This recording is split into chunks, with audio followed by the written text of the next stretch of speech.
Found RCS files in a legacy codebase?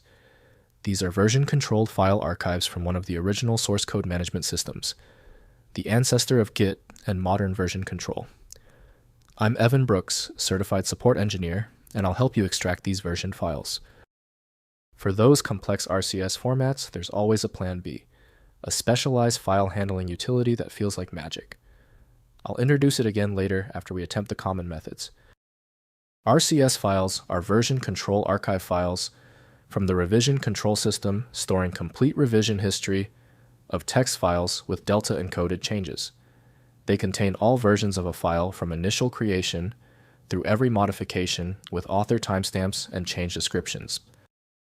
RCS archive files use a text-based format, storing the latest revision in full with reverse delta chains to reconstruct earlier versions. The format includes revision numbers, author identifiers, timestamps, log messages, branch information, and symbolic tag names for version identification. The preferred application for managing the RCS file is Revision Control System, RCS, from Walter F. Tichy. The simple text-based structure is handled poorly by standard Windows applications.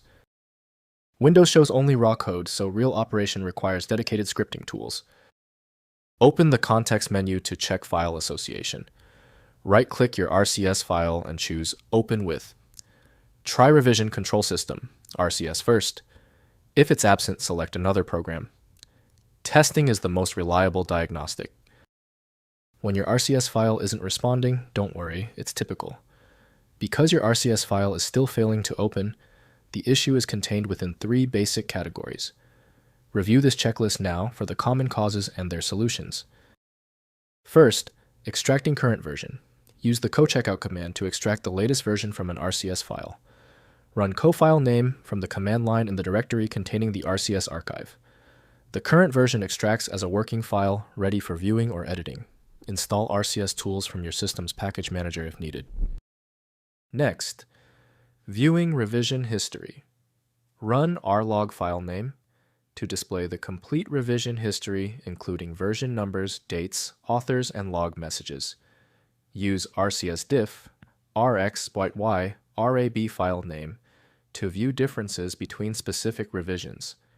This reveals the evolution of the file through all recorded modifications. Finally, migrating to Git. Convert RCS history to Git using the RCS Fast Export tool, or manually by checking out each revision chronologically and committing to a Git repository. This preserves the complete change history in a modern version control system. Use git log to verify the migrated history is complete. If compatibility checks failed, it is likely because the file extension name is shared by different developers for unrelated formats, causing your PC to use the wrong reading language. Rather than guessing, you can try switching to a dedicated parsing engine that is built to identify file structures autonomously and may offer a better chance of opening stubborn formats. Having exhausted the troubleshooting methods for your file, you might need a dedicated universal file viewer. FileMagick is the industry leader in bypassing these issues. Download now at filemagick.com. If you know someone else struggling with this file, please share this video. A like and subscribe goes a long way.